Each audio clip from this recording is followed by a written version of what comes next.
You shattered her arm over a ball? I slammed Brandon's face into the dirt, my knee grinding his spine down like a hunted animal. You think you're a man? You're nothing but a coward hiding behind your mother's lies. Across the street, Karen shrieked like a dying queen. But it was too late. The leash she wrapped around this neighborhood had snapped. And now, we were dragging her. Through the dirt she once ruled. Let me take you back to that afternoon, when everything seemed normal, until it wasn't. The sun baked the field with the lazy warmth of late afternoon. My daughter, Hope, chased the ball across the community park, laughing, her ponytail swinging behind her. A few neighbors lounged on benches, chatting, sipping their iced teas. It should have been just another quiet Sunday, until the ball bounced wrong. It rolled, innocently, toward the edge of Karen Whitaker's pristine lawn, that cursed patch of land she treated like a royal carpet, guarded by invisible walls of her own arrogance. I saw it happen in slow motion. Hope jogged after the ball, her sneakers brushing the grass border. She didn't even step onto Karen's property. She bent down, fingertips grazing the ball. That's when he came. Karen's son, Brandon, 17 years old, a slab of muscle marinated in entitlement, erupted from the porch. No warning, no words, just pure, stupid violence. He charged across the lawn and punched my daughter in the face so hard I heard the crack from 20 feet away. Hope crumpled, her small body hitting the ground like a broken doll. Blood splattered across the grass, vivid against the green. Her arm twisted unnaturally beneath her. For a split second, the world froze. Then I moved. I sprinted across the field, heart hammering my ribs into splinters. Neighbors gasped, some shouted, but none moved fast enough. I did. Brandon turned, stupidly proud, not even realizing the storm he had unleashed. I didn't slow down. I slammed into him with my full weight, ripped his arm into a submission lock before he could blink, and drove him into the ground. His face hit the dirt with a satisfying thud. I didn't let go. You think you're a man? I growled into his ear, twisting his wrist harder until he squealed. You don't even know what pain feels like yet. Brandon whimpered, pinned helplessly under my knee, his cheek grinding against the dirt he thought he ruled. From the porch, Karen shrieked. Get off him! He's just a boy! She howled, sprinting toward us, clipboard clutched like a weapon. I raised my head and locked eyes with her, voice cutting like a blade. Raise your hand one more time, Karen, I snarled. See if you walk away upright. She froze, wide-eyed, pale.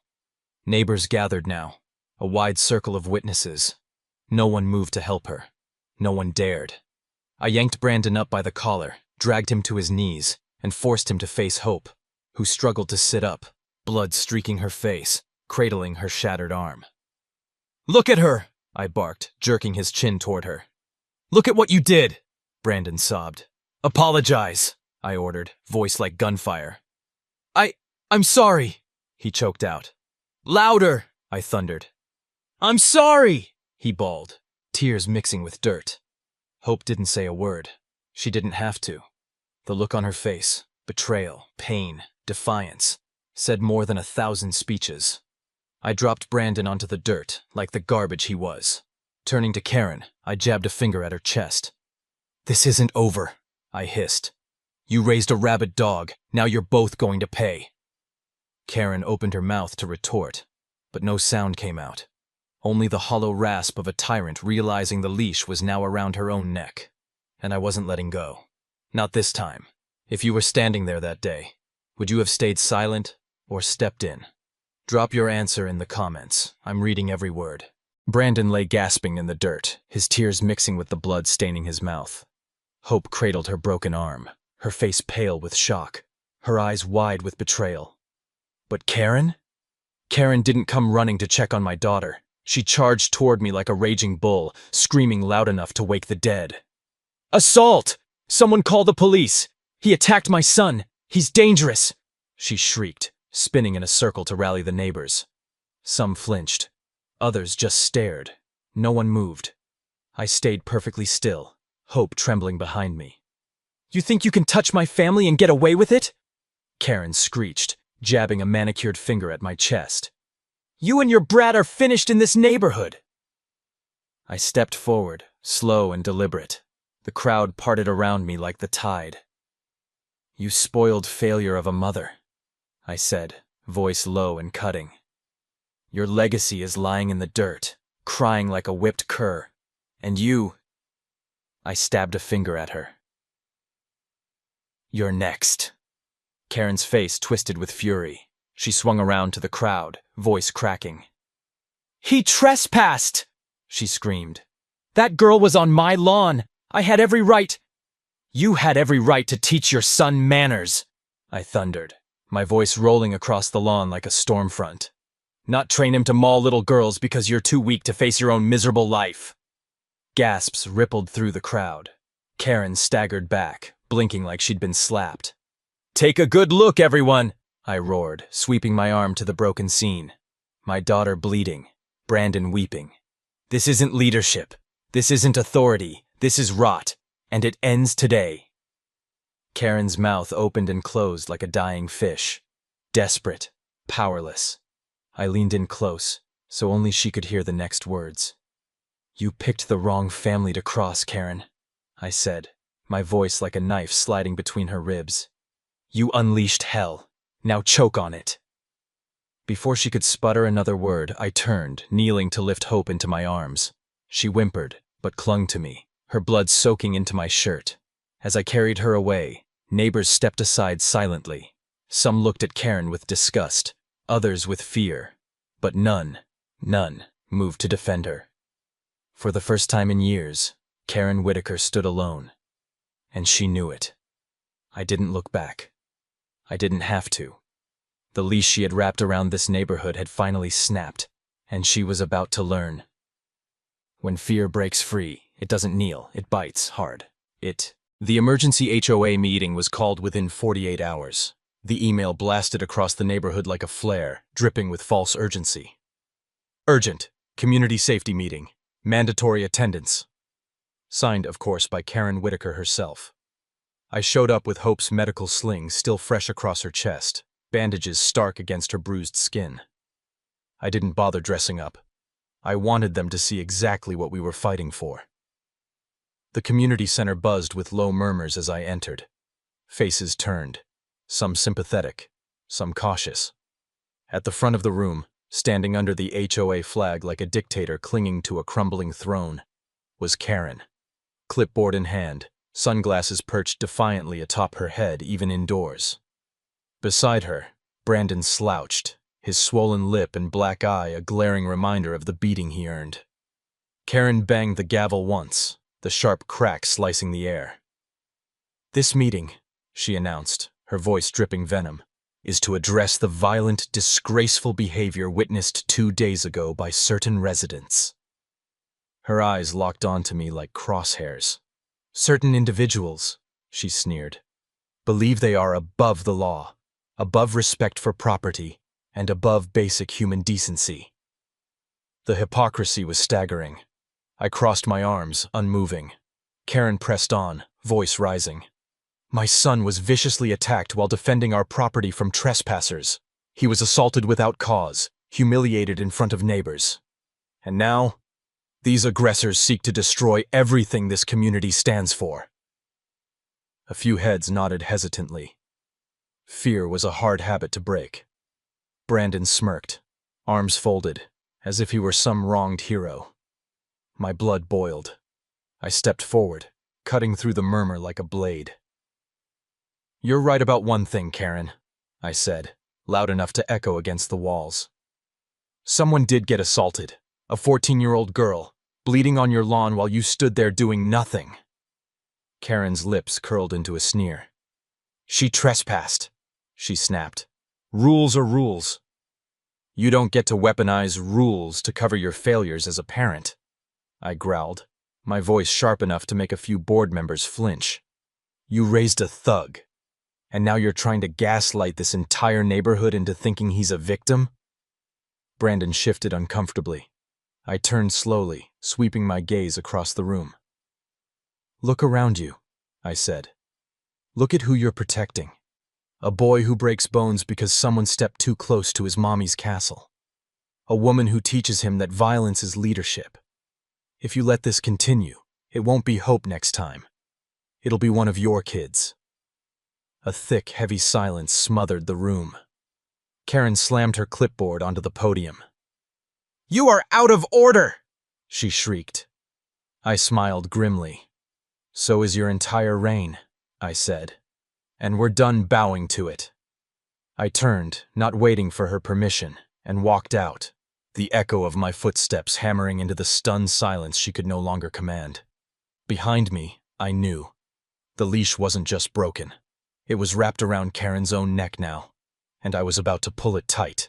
The next morning, a notice appeared on my mailbox. Violation. Unauthorized disruption of HOA meeting. Fine, $500. Signed with a flourish by Karen Whitaker. I tore the paper in half without blinking. She wasn't just fighting back, she was declaring open war. Good. I loaded Hope into the car for her follow-up appointment and promised her, quietly, that by the time she healed, Crescent Ridge would too, or it would burn trying. Once Hope was safely with the doctors, I got to work. I didn't knock on doors politely. I pounded. I demanded answers, and what I found wasn't just a few bruised egos. It was a graveyard. At the first house, Mrs. Langston, widow, 74 years old, I found a broken porch swing and a half-dead garden. Karen had fined her $2,000 last year for unauthorized decorations. When Mrs. Langston protested, her HOA dues mysteriously doubled overnight. The second house, Elliot Price, father of 3, had a cracked driveway that Karen had cited as a community hazard. When he couldn't pay the forced repair fee, Brandon and his friends egged his house until his youngest son refused to go outside. The third house, Dana Timmons, single mother. Her daughter's rabbit hutch had been called a livestock violation. The rabbit was confiscated, and standing behind every act of cruelty was the same sneering face, Karen's, or worse, the lazy, smirking shadow of her son. I met every story with a cold, steady promise. No more fines, no more threats, no more pretending. At Dana's house, she hesitated at the door, fear etched into her eyes. "They'll come after us if we speak," she whispered. I leaned in, my voice sharp. "Then we don't whisper. We roar." At Elliot's, I found him sitting on his steps, staring blankly at the sky. "They'll crush us," he muttered. "No," I said, crouching down to meet his eyes. "They already tried. Now it's our turn." The more I pulled, the more rot I uncovered. Fake citations. Rigged elections. HOA funds disappearing into phantom companies. And Brandon. Always Brandon. Used like a blunt instrument whenever Karen wanted someone scared, but not dead. He wasn't just a bad apple. He was the bat she swung at anyone who dared step out of line. By the end of the week, I had a list. Not just of victims. Of witnesses. 9 families. 9 war stories. 9 reasons to strike. We gathered at my house, crammed around the kitchen table. No one smiled. No one joked. The weight of years pressed into that small room like a suffocating hand. I spread the papers across the table. Photos, fines, witness statements. "This is our arsenal," I said, tapping the evidence hard enough to rattle coffee mugs. "This is how we cut the head off the snake." For a long moment, no one spoke. Then Dana leaned forward, her jaw tight. "I'm in." Elliot followed. Mrs. Langston. One by one, the beaten found their fists again. Karen thought she ruled a kingdom of cowards. But cowards don't sharpen knives in the dark. They wait. And then they strike. And Karen? She was about to bleed out on her own throne. By Friday night, we weren't just survivors anymore. We were soldiers. The kitchen buzzed with a quiet fury as we circled the table, staring at the evidence scattered like the bones of Karen's crumbling empire. HOA violation slips, falsified invoices, complaint letters Karen had ignored or buried. Hope sat quietly in the corner, her arm in a sling, her eyes burning with silent rage. She didn't ask to fight this war, but damn it, she inspired it. I leaned over the table, tapping a worn folder with my knuckles. "This," I said, voice sharp as broken glass, is the blueprint to her downfall. Dana swallowed hard. But how do we start? I smiled grimly. By hitting her where it hurts. We divided tasks like a battle unit. Elliot and Mrs. Langston would comb through HOA financials, hunting the missing money Karen had laundered into fake maintenance companies. Dana and 2 others would gather sworn statements. Every rigged fine, every coerced threat, every abuse Karen and her pet thug Brandon had unleashed. And me?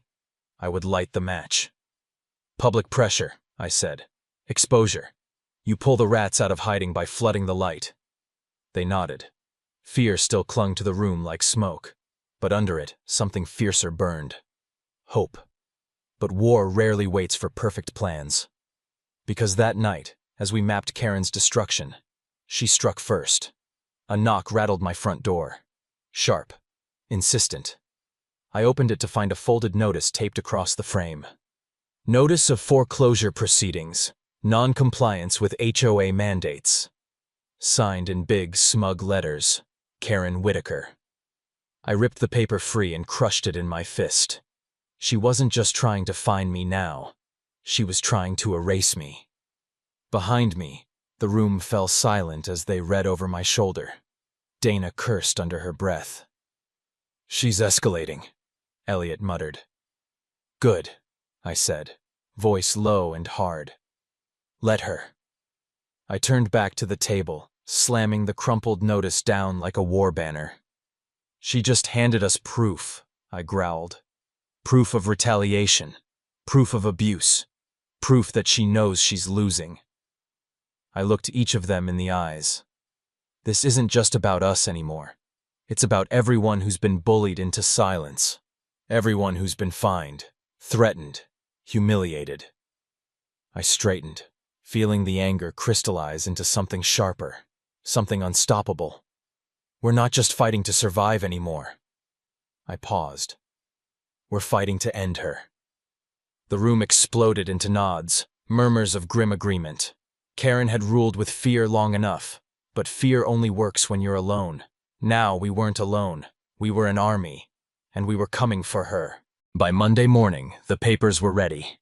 9 plaintiffs, 37 sworn statements, over 200 pages of evidence. Dana, Elliot, Mrs. Langston, and the others met me outside Wilcox and Nolan, the best civil litigation firm in the county. We didn't dress for war. We didn't need to. Our scars were our armor. I pushed through the heavy glass doors, dropped the file onto the paralegal's desk, and said one word: execute. By noon, the lawsuit was filed. Charges of fraud, misappropriation of HOA funds, harassment, intimidation, and the crown jewel, intentional infliction of emotional distress against a minor. Caleb's name, Hope's blood, Karen's signature. It was all there, locked and loaded. When the official summons reached Karen's doorstep that afternoon, the neighborhood buzzed like a kicked hornet's nest. Some people peeked through curtains, some whispered in huddled groups. A few even smiled, small secret smiles they'd been too scared to wear for years. But Karen? She didn't cower, she roared. That night, she called another emergency HOA meeting. Not in the community center this time, no. She chose the main square, under the community flag she treated like her personal crown. She wanted an audience. She got one. I showed up, standing at the back of the crowd, arms crossed, heart hammering in my chest. Karen stood on the makeshift stage, Brandon slouching behind her like a bodyguard, his bruised face barely healed. She didn't waste time. "Neighbors!" she barked, waving her clipboard like a battle standard. "We are under attack! An organized smear campaign is being waged against me, against us!" Murmurs rippled, some confused, some nervous. Karen pressed on. "These radicals," she spat the word like poison, "have filed false accusations, trying to destroy everything we've built. They want chaos, lawlessness. Property values will plummet if we let them win." She slammed her clipboard onto the podium. "I won't let that happen." I stepped forward, slow and deliberate, parting the crowd like a blade through silk. "And how many broken arms does it take, Karen?" I said, loud enough for everyone to hear. "To protect a property line?" She froze. The crowd turned. Brandon tensed, fists balling, but he stayed put. Karen sneered, masking the flicker of fear in her eyes. "Go home," she snapped. "You're not welcome here." I smiled grimly. "Wrong," I said. "This is my home. This is our home." I swept my arm toward the gathering neighbors. "And we're done living under your boot." Karen opened her mouth, to scream, to lie. I didn't care, because the tide had already turned. And for the first time in years, the Queen of Crescent Ridge looked around and saw a kingdom ready to tear down her throne, brick by brick, word by word, lawsuit by lawsuit. The courthouse smelled like old paper and cold rage. I sat in the plaintiffs' section, flanked by Dana, Elliot, and Mrs. Langston. Hope sat quietly behind us, her sling a stark, painful reminder of why we were here. The judge entered, a sharp-eyed woman who looked like she chewed nails for breakfast. Karen arrived 10 minutes late, wearing a blood-red blazer and a smirk that didn't reach her eyes. Brandon slouched behind her like a sulking storm cloud. No lawyer. Karen represented herself. Of course she did, because in her mind, she was invincible. The bailiff called the case. Plaintiffs versus Karen Whitaker, Crescent Ridge Homeowners Association President, and Brandon Whitaker, minor representative. The judge barely lifted an eyebrow before gesturing for opening statements. Our lawyer stood first, calm, collected. "Your Honor, this case isn't about a single assault or a single broken rule. It's about a pattern, a system of deliberate abuse, fraud, and retaliation designed to silence, intimidate, and financially exploit an entire community." He handed over the evidence binder with a heavy thunk. Karen's turn. She rose from her chair like a queen ascending her throne. "Your Honor," she began, voice syrupy and false. "This is nothing but a witch hunt orchestrated by malcontents who resent order and accountability." She gestured to us like we were rats she found in her kitchen. "They hate rules. They hate authority. They think property values grow on trees." She turned to the judge, flashing a brittle smile. "I protected this community, and now they want to crucify me for it." The judge didn't blink. Instead, she asked a single cutting question. "Did you authorize your son to physically engage with the plaintiff's daughter?" Karen stiffened. "My son was defending our property from a trespasser," she said, too fast. "And was the child armed?" Karen faltered. "No, but... And did you issue a fine or warning to the plaintiff's family prior to this event?" Karen's mouth opened, closed. "No," she muttered. The judge nodded, making a note. Then our lawyer stood again. "Permission to submit Exhibit A." A large TV flickered on. Grainy footage played, Hope retrieving her ball, barely brushing Karen's property line, then Brandon charging like a mad bull. The sickening thud of his punch, Hope's body collapsing. Karen, watching from the porch. No intervention, no remorse. The room froze. Karen's face turned a violent shade of crimson. Brandon glared at the screen, jaw tight, defiant. I stood slowly. "This is what order looks like under Karen Whitaker," I said, voice loud and hard. "Children bleeding, neighbors crushed, families destroyed, all because one woman couldn't stand losing control." Karen snapped. She slammed her palms against the defense table, rattling the microphones. "Liars!" she shrieked. "All of you!" The judge leaned forward, ice dripping from her voice. "One more outburst, Ms. Whitaker, and you will be held in contempt." Karen shook with barely contained rage, teeth bared like a cornered animal, and in that moment, everyone saw it. The Queen wasn't ruling anymore. She was crumbling, and we weren't done yet, not by a long shot. The final day of court arrived like the crack before a storm. The courtroom was packed. Residents, reporters, even HOA board members too scared to look me in the eye. Karen sat stiffly at the defense table, dressed in a pale beige suit that looked more like a surrender flag than a defense. Brandon slouched beside her, eyes hollow, a walking monument to wasted arrogance. The judge flipped through the case file one last time. Her gavel tapped twice, soft, deliberate, deadly. "In the matter of Crescent Ridge HOA versus Karen Whitaker And Brandon Whitaker, she began. This court finds the defendants. A pause thick enough to drown in. Guilty. Karen didn't flinch. Brandon didn't blink. But the weight of the word crushed the air from the room. Guilty of fraud. Guilty of misappropriation of community funds. Guilty of harassment and intimidation. And most importantly, the judge said, voice sharpening to a blade, guilty of intentional infliction of emotional distress against a minor. She looked over her glasses directly at Karen.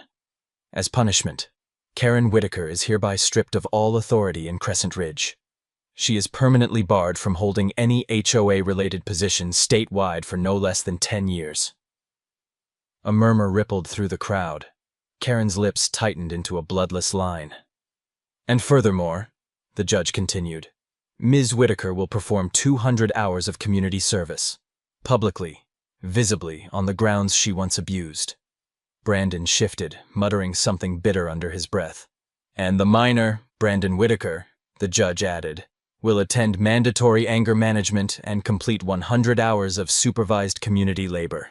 Karen snapped then. She jumped to her feet, her chair clattering backward. You can't do this to me, she shrieked.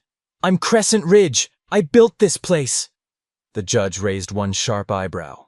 You built a prison, she said. I'm just tearing down the walls. Security stepped forward. Karen's fists balled at her sides, but she didn't fight. Not now. The battle was over, and she had lost. I stood as Karen was escorted out, her heels scraping uselessly against the tile. As she passed me, she hissed low under her breath. This isn't over. I smiled coldly, meeting her venom head-on. For you, I said. It is. I turned toward the residents filling the benches, their faces a mix of awe, relief, and rising hope. This is our neighborhood again, I said, my voice steady. Not hers. Not anymore. And as Karen disappeared down the corridor, a heavy, oppressive weight seemed to lift from the room. The tyrant had fallen, the leash had snapped, and the kingdom she crushed beneath her boots, it was already beginning to rise. 2 weeks later, the grass had begun to heal. Where once there had been fear, tight, choking, invisible chains, now there was laughter. Children's laughter. The purest kind. Hope stood beside me, her sling finally off, her fingers still stiff, but her spirit unbroken. She looked taller somehow, stronger. The residents gathered quietly around the small clearing where it had all started, where Karen had bled her cruelty into our soil. A modest wooden sign stood staked in fresh earth, freshly carved by Elliot and his sons. It read, Hope stand, where fear was defeated. No speeches, no ceremony. Just the weight of what it meant. Hope stared at it, her eyes wide, her lips parting slightly. It's ours now, she whispered. I rested my hand gently on her shoulder. No, kiddo, I said, voice low. It always was. They just made us forget. The crowd stood silent for a long moment. Neighbors who had once crossed the street to avoid each other, now sharing smiles, nods, quiet claps on backs. Karen was gone. Brandon, too. Their reign of fear, buried under the weight of truth and unity. And the best part? No one talked about Karen anymore. She had become irrelevant, reduced to nothing more than a warning we no longer needed.